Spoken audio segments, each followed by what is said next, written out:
Trend Radio 95,5.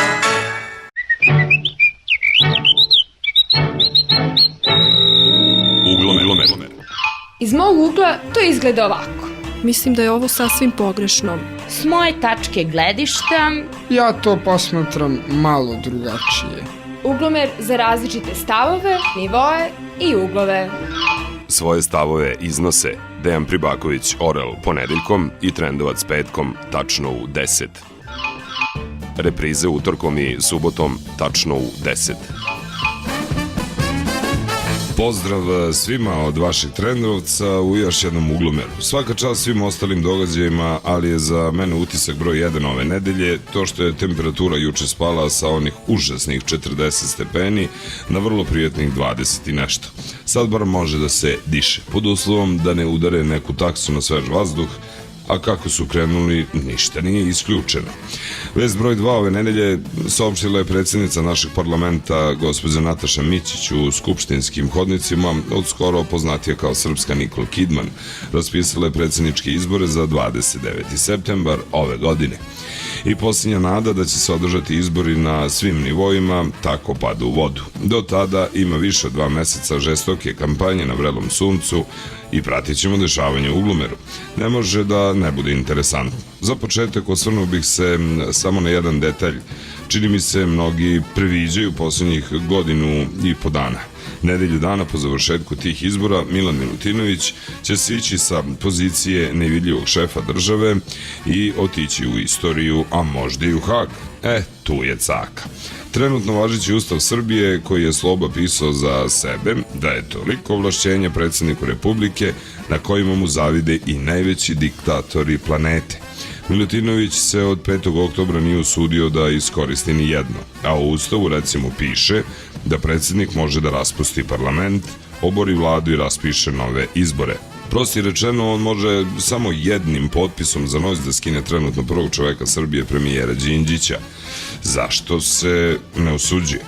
Zato što bi pola sata nakon tog potpisa u njegovo dvorište sleteo helikopter, a za sat i po bio bi u Scheveningenu, gde ga željno očekuju da pravi društvo šefu njegove partije. I taj prećutni dogovor tipa ne diraj me, ne diram te funkcioniše lepo, a važi verovatno samo do 29. septembra. A posle? To sigurno znaju samo njih dvojica. Ukoliko ima čvrste garancije, Milančić će otići u zasluženu penziju, a ako nema, onda mu jedino preostaje da pre izbora stegne ono što mu sad fali i potpiše papir. Ko zna. U prošlu subotu u štampi me dočekala vest sledeće sadržine. Po uredbi vlade odobravaju se stambeni krediti na 40 godina za zaposlena, postavljena i izabrana lica za vladine službenike, kao i zaposlene u javnim preduzećima i ustanovama. Prosti rečeno za one koji primaju platu sa nekog budžeta. Biće stanova na kredit od 40 godina, a za ostalu sirotinju za sad ništa. Možda neki drugi put, recimo sutra. Ne, nisam rekao malo sutra. I odmah ja kažem sebi, ovde za mene ima 3 vesti. Dobra, loša i najlošija.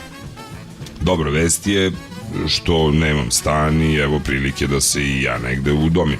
Loša vest je što nisam vladin službenik, niti zapošljen u bilo kakvoj ustanovi koja se hrani na budžetu. A najlošija vest je što nisam član ni jedne partije. Jer da bi bio zapošljen negde na državnim jaslama, moram da budem drugi ili gospodin član. I zato reših da krenem od pozadi. Prvo ću da se učlanim, pa da se uglavim negde kroz mala vrata, uzmem kredit i eto stana. Ali opet imam problem, koju partiju da odaberem. Neko od ovih sadašnjih ili one bivše, za ne daj Bože da se vrate, ili možda neku treću koja će tek da doći.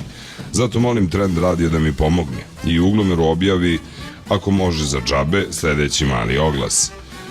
Sasvim dobrovoljno, ni po čijom prisilom i pri zdravoj pameti, želim da se učlanim u neku političku partiju. Repertoar je širok od ultradesnice do krajnje levice. Sposoban sam i spreman da obavljam sve stranačke poslove, od lepljena plakata do pisanja saopštenja i držanja konferencija za štampu. Šifra, ne dam veru za večeru, ali za stan hoću. Sve ponude slati na e-mail adresu trendovac@hotmail.com. Od ostalih događaja pomenuću i sledeći. Još jedan predsjednik naše države je u Hagu, ovog puta kao svedok. Zoran Lilić je, neki kažu dobrovoljno, njegova porodica kaže nasilno, odleteo tamo da ispriča šta su to oni radili ovde proteklih 10 godina. U Sarajevu se sastalo rukovodstvo bivših Ju Republika. Zli jezici kažu da to malo podsjeća na čuvene kružne sastanke od pre 10 godina, a Koštunicu su na sarajevskim ulicama dočekali posteri sa njegovim slikom na kojoj drži kalašnjikov u rukama. U isto vreme usijane glave koje tvrde da rat još nije završen u Sarajevu su prekinule koncert Miroslava Ilića. Podršku su dobili od bosanskog ministra kulture koji kaže da dok je on ministar, srpski pevači neće pevati u Bosni. Naš ministar se ne oglašava. Londonska agencija Fiat tvrdi da u švercu duvana u Srbiji učestvuje kako političari, tako i policija. Kažu da čak mafija za 5000 evra po šleperu iznajmljuje policiju da obezbeđuje tovar do krajnjeg odredišta. A oni koji zadnjih godinu puše Monte Carlo gorko kašlju ovih dana, posle saznanja da su pušili falsifikat pravljen u domaćoj radinosti. Osim toga, Fiat tvrdi da je najveći broj nerasvetljenih ubistva u Srbiji usledio posle neraščišćenih računa vezanih za šverc cigareta. U Čačku, na pomenu koji je povodom 56. godišnjice ubistva generala Dragoljuba Mihajlovića organizovao Ravnogorski pokret, izvedene i akcije javnog spaljivanja novina Politika i Danas. Kažu da ove novine pišu jezikom mržnje protiv svega što je srpsko, a većinu tekstova potpisuju novinari iz Brozove škole. Pobunio se Meho Omerović, predsjednik odbora za međunacionalne odnose u Skupštini Srbije, plašići se velikosrpskog nacionalizma. Pažnju je privukla i žestoka polemika između novinara i savjetnika predsjednika Koštunice, Aleksandra Tijanića i novinarke lista Danas Nataše Odalović. Činjenica je da ko se sa Tijanićem verbalno zakači, ne prođe baš najbolje. Ali kako će ova rasprava sigurno još potrajati, o njoj u sledećem uglomeru. Do sledećeg petka, pozdrav svima.